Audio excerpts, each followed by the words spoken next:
Well, hello and welcome to another episode of More Perfect Marketing. My name is David Baer, and today we're going to be talking about the subject of funnels. Now, before you go, oh no, not another discussion about funnels. I've seen all of those pieces of software out there, and I don't need funnels. First of all, let me say that you probably already have some form of a funnel existing in your business right now. And whether it's something that exists online on a website that people are, going through different activities on, or maybe you have, I don't know, something, I'm not sure that people still do this, but maybe you have an ad in the classifieds that, somebody is responding to, or maybe you have some direct mail piece that you're sending out to people and there's a response mechanism. Well, all of these are funnels. And today we're going to talk to somebody who's got not just a piece of software that works in the funnel space, but has a significant background in understanding this from multiple perspectives, not just the technology end. And that's Jordan Mederich, who, by the way, goes by Jordo. And so I'm going to attempt to call him that for our conversation. Jordo, you're the founder of a platform called Drop Funnels, and it is a brand new category that you've created, basically. It is a funnel platform built on the WordPress infrastructure. Correct. So I want to get to the whole funnel topic and some of the creative ways that you're helping your clients and users use funnels beyond some of the stuff that those of us who have seen all of the online marketing, go buy a book and then get upsold to, a course and then get upsold to a mastermind kind of thing, right? That's a fairly classic framework that we see quite a bit, but funnels, as I mentioned at the beginning of this, can be utilized in lots of different ways and lots of different business types. And so we're going to get into a little bit of one of the types of funnels that you recommend for offline service providers, for example. But before we get there, I want to give you a chance to talk a little bit about your background. And one of the things that I was totally fascinated about was some of the work that you had done previously in a different career that involved some of the direct response stuff that is very, very much a part of the marketing world. Sure. Yeah. So appreciate you having me here. I'm fighting off. Our whole family got sick this week. I don't know if everyone is sick, but apparently everyone I know is sick. So we're gonna power through and deliver some great content here for sure. But I found when I was growing up, my dad's a pastor, my mom's a teacher, so it was very, very humble beginnings. But I also kind of had a rich dad, poor dad situation going on, where my best friend, his dad actually designed the software that waste management companies, especially in Australia, would use to geolocate their trucks and do all the tracking. And obviously very, very well off. And that sparked a couple ideas in my mind that either building software, but ultimately building solutions is one of the greatest paths to set yourself free. And I always wanted more from life, right? I love our very tight knit as a family, and carry on those family values of humility, living below your means to this day, but still recognizing to get more out of life, we have to build more things. We have to create more value. So as one of those attempts, I was actually owned a video production company prior to everything that I'm doing now. And I was making commercials. There was even some Fortune 500s like Sony, GE, 3M, and several companies that I was making advertisements for, and they got seen on every satellite channel that there is. So that was really cool as a young guy being able to create things and get it out to the world. It's kind of the old school style of marketing, which is very much branding, awareness, billboards, TV spots, not exactly direct response. So I got to experience that world. But then it came down to really this pivot point where I felt like I couldn't really be creative. I couldn't create the things that I wanted because it was, I always say that a camel is a horse designed by a committee. So any corporate structure who is giving a lot of creative briefs and stuff, it's like it would always turn whatever this beautiful piece of art that we were making into something that we didn't intend it to be. Sure. So I went to the full other side of the spectrum and created a documentary film. It's called Church of Felons. It might still be on Amazon Prime, but it's on YouTube and people can see it for free. But it's the story of life after addiction And when I was making the film, it took me 3 years. I had to put butts in seats. I had to sell the thing. I had to figure out how to get people to the premieres, to these live events. And in many cases, I realized, man, the technology piece is so overwhelming. I'm sure a lot of people feel that way. It's very overwhelming. How do I get traffic to my site? How do I get people to convert? How do I get people to stay on and even become longtime supporters of the movement or product or business or whatever that is? How do you create raving fans? And so I was building old school WordPress sites and messing everything up because I'm non-technical. So themes and plugins would mess with each other and crash the site. Everyone has probably experienced that who's done old school WordPress. So then I'd add on top like ClickFunnels or Kajabi for courses or like this e-commerce thing. And it was just this house of cards duct taped together by the most generic duct tape you could find. Yeah. So any weak link would break the chain.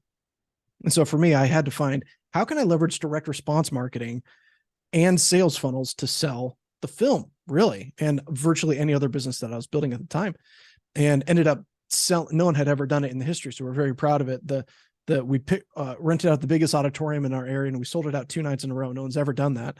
We raised tens of thousands for addiction recovery efforts, and it was a really cool thing. But it woke me up to this concept that we need simpler tools to help us to get our message out to the world, and 2, whether I'm technical or not, I need to be able to tap into those tools to become effective and spread my message. Well, I love the fact that something was born out of necessity and a pain point that you had, and it's often where some of the best things come from. And your experience was not the one that I was referring to earlier about, using a tool like ClickFunnels, right? Which is the one that immediately people think of when they hear that word funnel. In fact, it's for better or for worse, and I know you're a fan of that tool, but it's gotten one of the I don't know what you call those brand names that sometimes replace the category, right? Kleenex, for example, right? Or Band-Aid. Right. And so I know many people who don't refer to funnels, but they refer to ClickFunnels. And that's obviously one of the challenges that you have entering that space, which is why you've done a really smart thing by choosing to categorize yourself differently in the WordPress world. And I think that's quite useful. It's, it's not barbecue, it's Korean barbecue, right? It's not ClickFunnels, it's WordPress funnels. So there's, but you did this in a place, in an environment that's very, very different from the way that most funnel stuff tends to be sold or portrayed. And you're now able to talk about it in a way that isn't necessarily speaking to the same old audience. And that's one of the points that I wanted to, have you come on here to discuss, was you don't have to be selling a course in a mastermind necessarily to use these types of tools. You can be selling a fundraising event, in a local area to raise money for addiction recovery. It's exactly right. Yeah, it's and again, having used various tools, there's maybe some ethical dilemmas that really caused me to make some changes just on how particular company cultures operate. But in many cases, the problem, and yes, ClickFunnels is the category king. They're the first to kind of popularize online sales funnels, but sales funnels have been around for 100 years. I mean, Target is a sales funnel. You walk in, you get your Starbucks, warm yourself up, get nice and cozy and comfortable. You get the cheap $1 items there. Then they pass you over to the highest profit margin, women's clothing section, wrap you around to the high ticket items, and then ultimately the loss leaders, where they don't make nearly as much money, milk and groceries and those types of things. So everyone has a sales funnel. But when you're trying to move things online, the big problem that I saw was bugginess, downtime. I mean, ClickFunnels crashed on Black Friday. There's just so much traffic running to a large shared server, and these types of things. So, I think sustainability, stability in general is really critical in terms of the tool that you use. But from an ethos perspective, every business, whether you believe it or not, you do have a sales funnel. Whether it's online or not, you do have a sales funnel. It just might not be the best sales funnel for you. It might not be the best process, because really a sales funnel is just a process. It's a way of guiding people to make the decision that they want to make anyway. So a lot of the people that we work with have high ticket offerings or services, consultants, coaching types, people maybe running courses, but offline service providers as well, to leverage the power of WordPress, but without really the technological headache that traditionally comes with it. So with that, yeah, I would say there is no person, there is no business that cannot benefit from having an online presence in sales funnel, kind of what we call an authority funnel, which we can break down, to help people, new prospects, to find you online. That's the first thing people are going to do. If they hear your name, they're going to be Googling you, and whatever comes up first is the first thing they're often going to click. They never go to page 2 of Google. So whatever's established there really does need to be a conduit to get people pushed into your primary offers and services and help indoctrinate them along the way.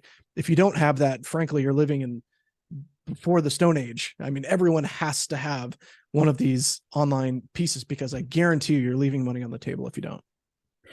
So I see this on a regular basis. I was actually just in a meeting earlier today. I was talking to a financial advisor who witnesses, other people either in his space or in other spaces who are doing lead generation stuff, right? They have a lead magnet, they have an email list, they have some mechanism to attract people to them, and then to try to move them into a transactional relationship. And so he's got his static website, his traditional old school, and in the financial services, world, there's a lot of compliance around what you're allowed to have on those sites, etc. And then he has the mechanisms that you've been describing here in another location. And in his case, I think it was just like a MailChimp, capture form, hosted somewhere. And the challenge is what you've just described, being able to piece all those things together so that there's continuity, right? But also, you were talking about how Google enters into this, how the consumer might be searching for a financial advisor in my area, right? They might type in, and Google's going to come up with certain results. And if his funnel process isn't incorporated into those results, well, he's missing out. So I want to understand a little bit about, so obviously the benefits, and I described, this one here, there's also the benefit of speed, which also speaks to Google giving you a little bit more lift. But why WordPress is so important to being the core of what you're doing. And then let's talk a little bit about how a funnel might work in these circumstances. I'm curious to understand the authority funnel that you've been mentioning. Sure. So yeah, WordPress powers 34% of the internet. It's really one of the top ranking factors in order to get yourself ranked online. In fact, unfortunately, it can also be sometimes used as a tool for evil. So I had a good friend who was using another one of the sales funnel platforms that doesn't have ranking and SEO ability. They had one perfect offer, amazing entrepreneur, really impacts people, but one unhappy customer was able to launch a WordPress site and outrank them in a day, and warning people to not buy the offer. So it's like that top result matters so much. And that's why I say it's critical that when you search, I'd recommend it to anyone, your personal name and your business name, go Google it and see, is what shows up what you want to have show up? Is what shows up a linear path to get people into your world? If not, you need to solve for that. And I could virtually guarantee it. I could bet my left arm that it would change your business dramatically when you kind of encapsulate these things. And it tends to scare people off generally because they feel like it's really technical, but it's really not technical really at all. You're not coding, you're not building or programming or doing any of those things. You're just setting yourself up for when someone searches for me, how can I show up? And Drop Funnels, because we're built on a WordPress infrastructure, we host all the sites and everything. It automatically starts ranking you in Google based on the amount of content and things that you build in there. But as it relates to the authority funnel, which a basic breakdown is, I always recommend that no one ever build like a traditional old school website with 30 links at the very top and huge menus and social shares and all these things. That's really what we call a leaky bucket. So you fill that up and leads are just going to fall everywhere. So to cover all that up and to ensure that leads go where you want them to, I always say you have one primary website or a page that has a singular call to action that leads them into the mouth of the funnel. So it looks like a website, but it behaves like a funnel where they either opt in exchange for a lead magnet or some other guide, or they buy some front end product. And then that leads them ultimately, hopefully, to a private call one-on-one where you can diagnose and upsell for ongoing relationships, et cetera. So if you have those in different infrastructures, if you have them in different locations, it can be, you're just going to see a huge fall off in your actual traffic. In fact, we find in almost all of our funnels, like you can have your main domain and maybe you have your funnels on a subdomain and those types of things. The reason that's dangerous is because about 80% of people who click over to our funnels, they leave the funnel and go back to the homepage to see, does that have more information? We're in the age of information and people are searching, they're Googling, they're going back to your home site. And is that site, was it built in the 90s? Is it old school? Is it not mobile friendly? Does it load slow? Is it, does it not lead people where you want them to be? And really that kind of old school world of just dumping information into a website and hoping it converts to clients is virtually dead. Instead, you need to guide people where you want them to go, specifically with one call to action. Give them one thing to do, and they're much more likely to do that one thing. So I'm seeing this on your website, dropfunnels.com, because you practice what you preach, and you actually, I think you've built this on the same infrastructure that your clients are using, and you have one call to action. It's start building for free, right? Yep. Or start building now. It's the same destination, which is, I assume your lead magnet is try us out. Yep. We have a free trial. So that's exactly, whether we have different language on the buttons, all the buttons do the same thing. It's like you click on this and it leads you directly into the starting point of the funnel, which with that, regardless of whatever you want to offer up front, you just want to have a very risk mitigated offer to get people into your world and start to build some trust. So for us, a free trial is a great way to do that and say, hey, come on in. Once you get in, you can contact some of our experts that can help you to build things if you don't want to do it. There's some tutorials to help you to get set up if you are more of a DIY type person. But that's how we kick off the relationship and build that over time. And, X amount of people come in and they say, holy cow, this is mind blowing. I'm going to stick with this for a very long time. Others might just be dabbling, or they don't, maybe activate right away.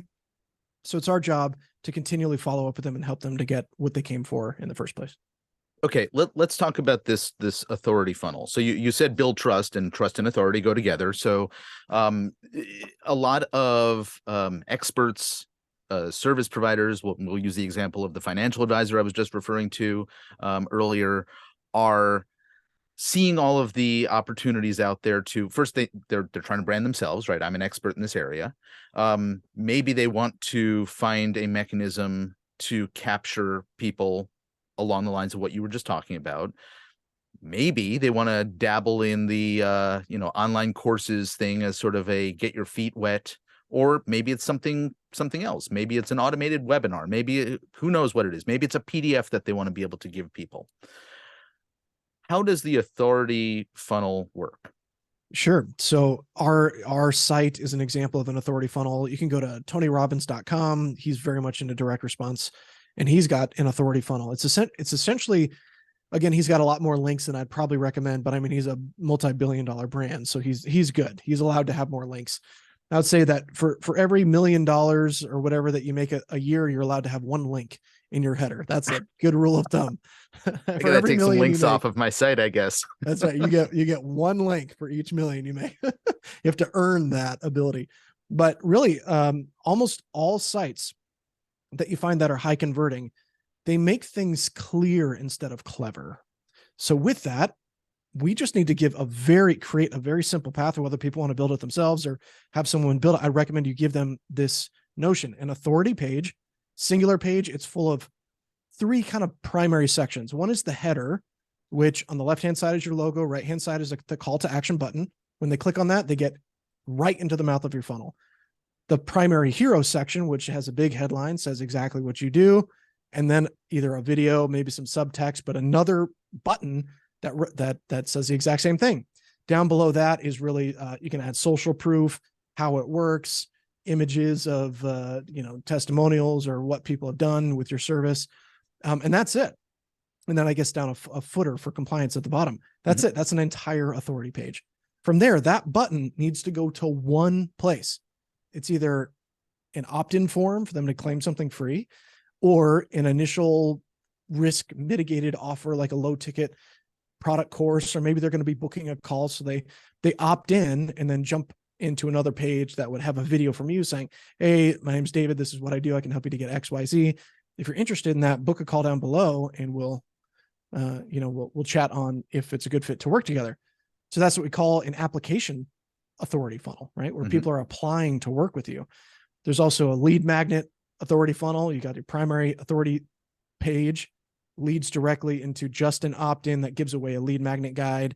And then you get them on your email list to continually nurture them.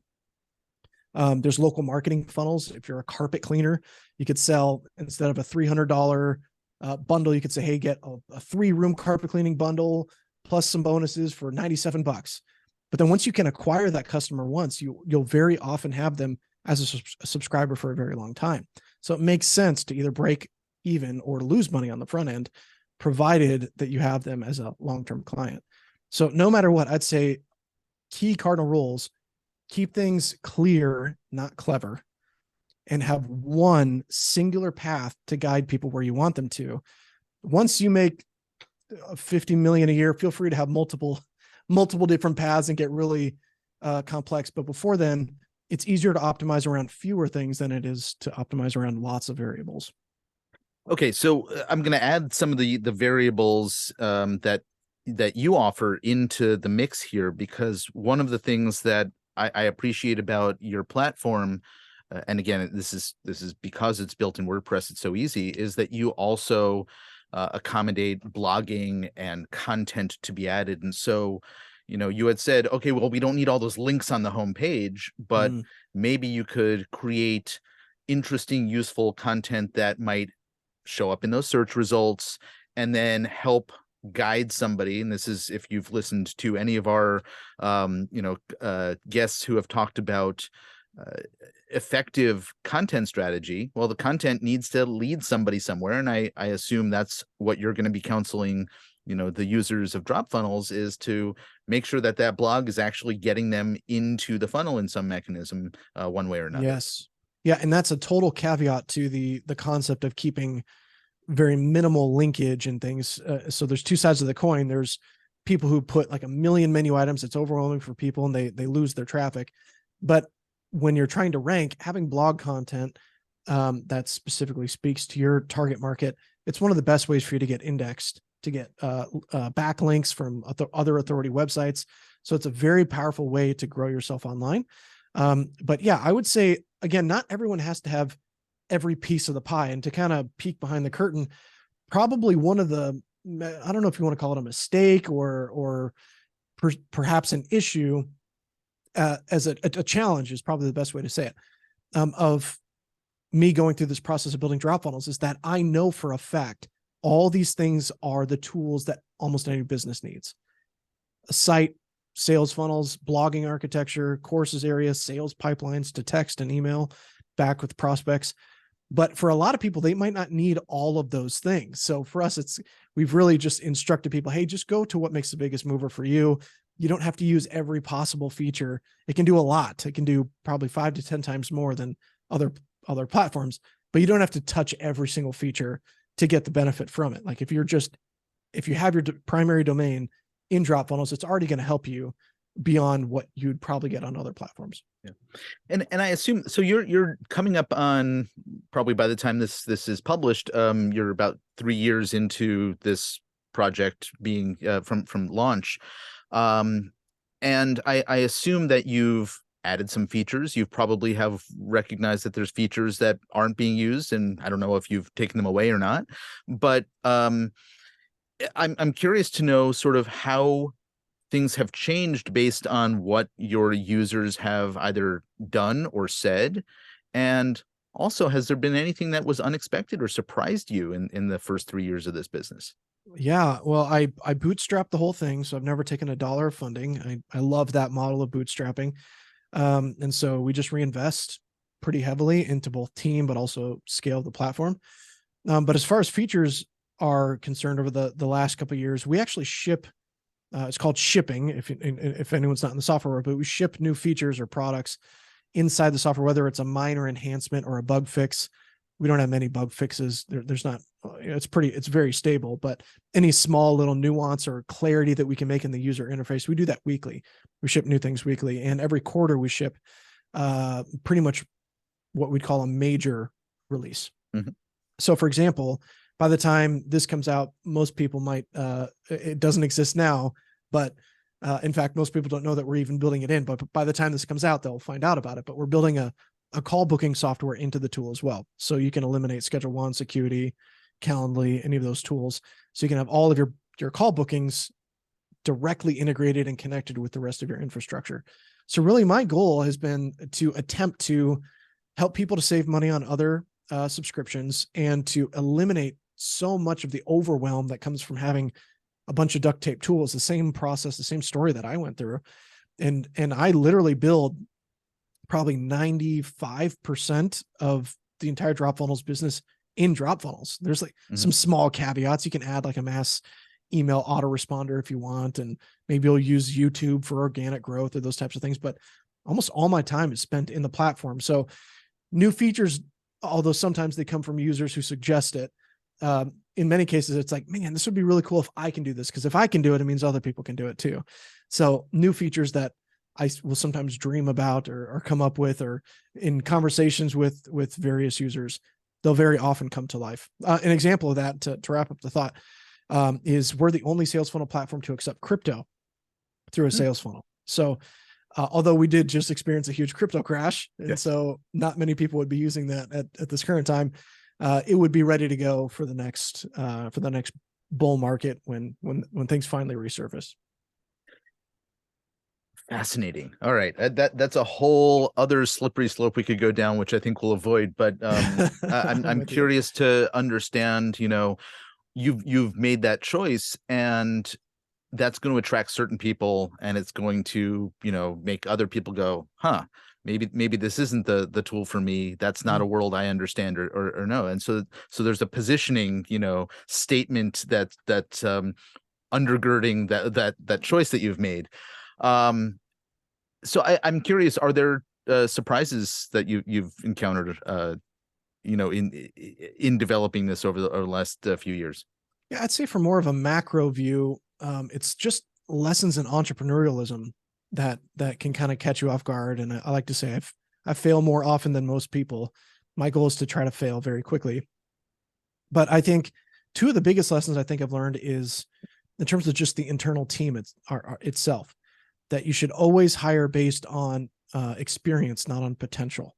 So that means getting people who have already done what you want them to do, not necessarily people who are excited. I've made the mistake in the past of hiring people who are really, really excited and teachable, but didn't exactly have the skill set to execute.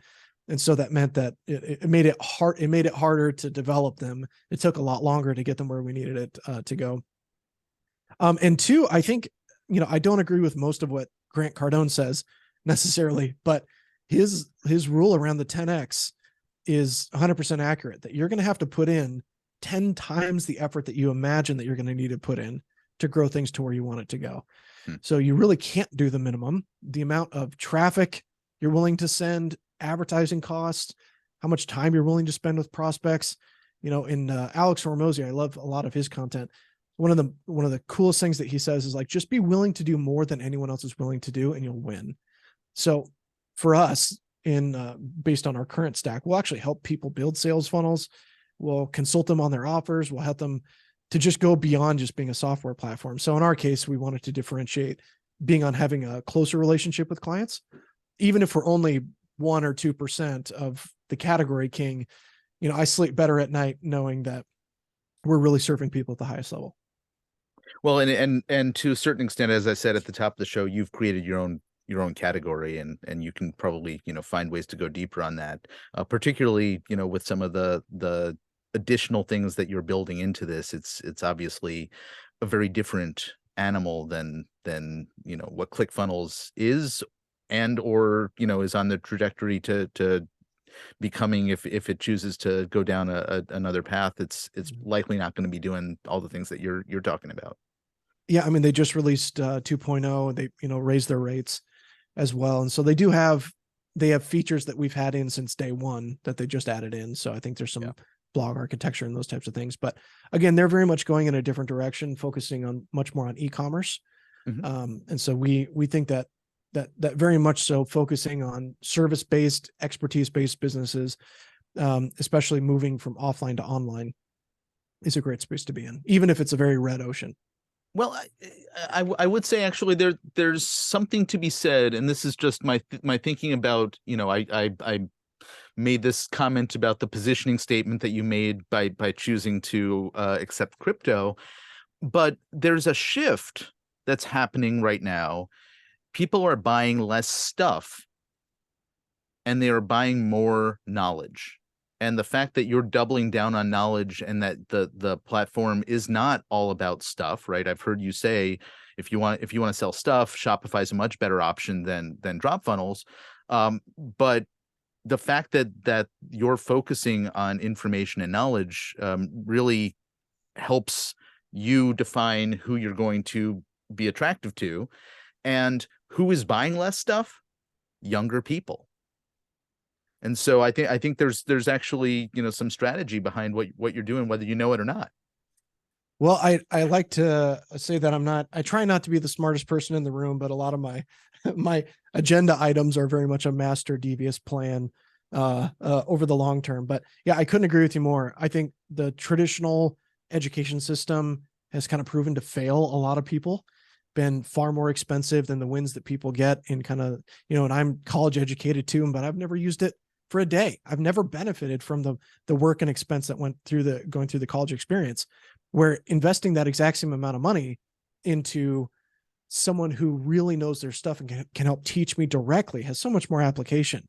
So I see a very strong, in fact, to echo what you're saying, a lot of physical e-commerce brands are really struggling. If you're not on Amazon, you're almost a nobody. So Target, Walmart, they're all suffering at the hands of a better mousetrap, which is Amazon. And so that also affects, the vast majority of physical products businesses, where, of course, we're always going to need physical goods. It's always going to be a commonplace. But for those who do have information or expertise, one of the greatest ways to set yourself free and make an impact on people is to sell that information to them, help them to achieve a specific result in often a much lesser timeline than traditional education would allow. Yeah. And as I said earlier, selling that information can also be a precursor to your ability to do it for them. Right. Exactly. I remember years ago, back in my early days when I was running an agency and I focused on Facebook advertising. It was 2010, 2011, when this was a new thing. I put a whole bunch of courses up on Udemy, and I think I had like 28,000 students. Wow. Many of whom said, "This is a great course. By the way, I'm not doing this. Can you do it for me?" And so, the fact that you have the ability to build that kind of mechanism into a drop funnels site, right? I'm going to offer you education. And by the way, if you're not up for the task or not interested, well, I can provide the service for you as an upsell.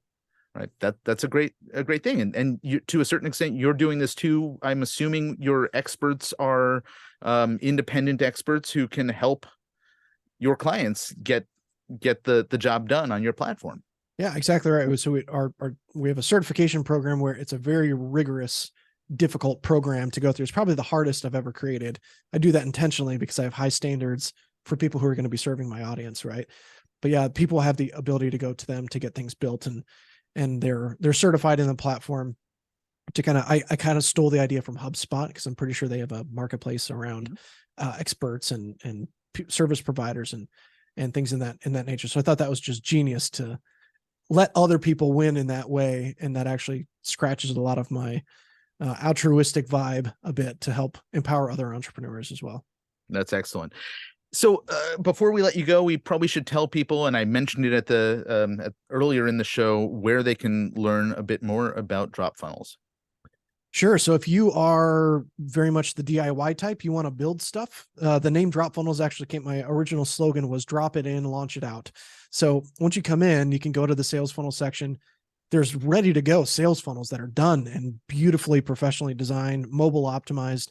You just drop it in, change your headlines, add your videos, connect your domain if you want to do that, and you're ready to go. So you can get a free trial to go to start that off.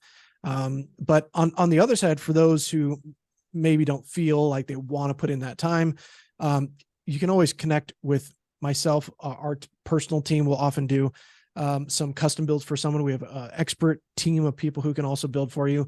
But no matter what, whether you're the type who wants to spend more time or you want to spend less time, there's paths for everyone. So our goal really is, how can we help people to become more successful than they could even imagine, more than they've ever been before, by utilizing tools that, as a base, empower their business to grow organically and to leverage the power of billions of people Googling every single day and driving them your direction. It's an excellent vision and a super cool platform. Jordo, or Jordan Mederich, if we want to get formal. Thanks so much for hanging out with us. If you want to check out Drop Funnels, you can either Google Drop Funnels. I'm sure it's going to show up It'll at pop. the top of that first page, or It'll you show can up. or you can add a 4 extra keystrokes and type in dropfunnels.com, and you can get there more directly. Jordo, thanks so much for joining me. My pleasure. Thanks. It's been a lot of fun. Likewise. Folks, if you know somebody who can benefit from listening to this conversation, please, by all means, pass along this episode. In the meantime, I'm David Baer, and we look forward to seeing you back here again on another episode of More Perfect Marketing. Take care.